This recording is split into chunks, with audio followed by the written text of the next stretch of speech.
Nothing but a good time. A hit song for Poison back in the 80s. And if you're longing for the big hair, the music, all of it, you'll love this book, Nothing But a Good Time, The Uncensored History of the 80s Hard Rock Explosion. Tom Beaujour and Richard Bienstock are the book's authors. Good morning to both of you. Good morning. Hey, thanks for having us. Thanks for coming on with us. So I'm looking at some of the, the Guns N' Roses, Motley Crue. They always we had this impression that they were super, super wild, and they make headlines for wild behavior. Did you find that it was more of an image, or was it the reality?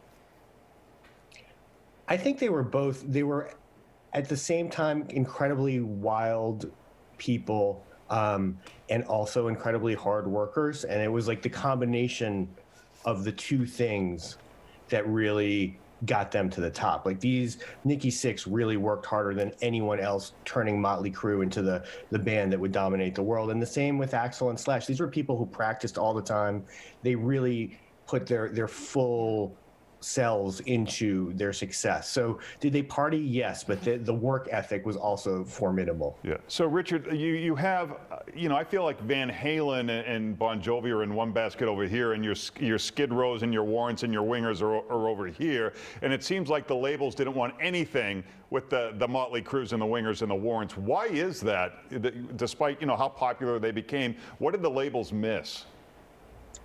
I think that, one thing you see is that, especially in the early part of the decade, the labels wanted absolutely nothing to do with this, as you said. And as a result, the music became a very sort of DIY grassroots movement. Among the bands, they were putting out their own records on their own record labels. They were signing to these little indie labels and just kind of doing whatever they can to make their stage show as, just must see as possible, because the labels in the early 80s, they want punk bands, they want new wave bands, they want the Go-Go's and the Knack and all that. And they look at this music really as dinosaur music, as one of the guys in Quiet Riot calls it, because they see it kind of as a continuation of your Led Zeppelins and your Kisses, that kind of thing. And they're just looking for something new. So the bands really have to take it upon themselves to get out in front of the fans and get out in front of the labels and make it happen. Looking back and reflecting on the legacy of these groups, are they surprised at their music? Because you still hear, obviously you still hear Guns N' Roses quite a bit. You still hear Poison in bars, sometimes at weddings even. What's the reflection on the legacy they've left behind?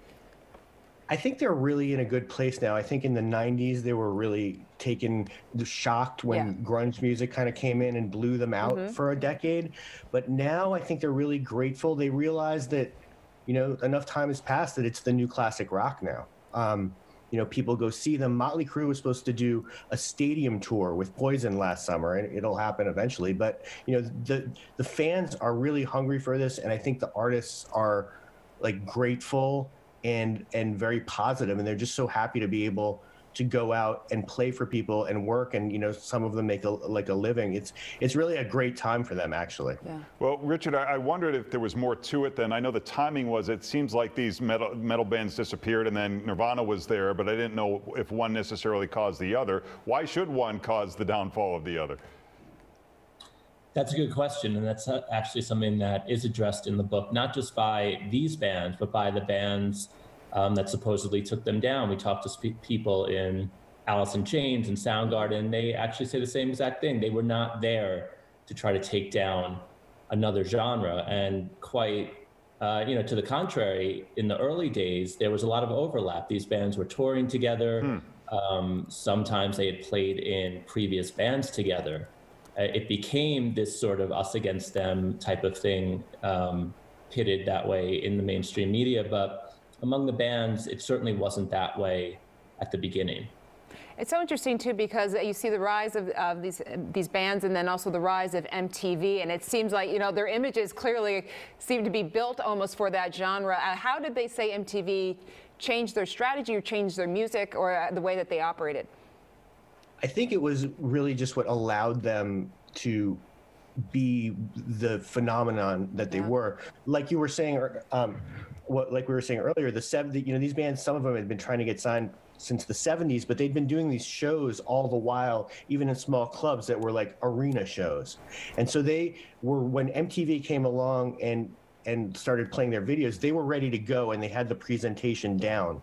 But MTV playing Quiet Riot's Come On Feel the Noise specifically is the record that blew this whole thing open. When Quiet Riot replaces the Police's Synchronicity on the top of the charts, that's really the moment where all of the labels are like, we need some of this right away. You know, like this is, there's money here. And so that's really the moment that changes everything, because these bands were like built for MTV. And so they were just ready to go.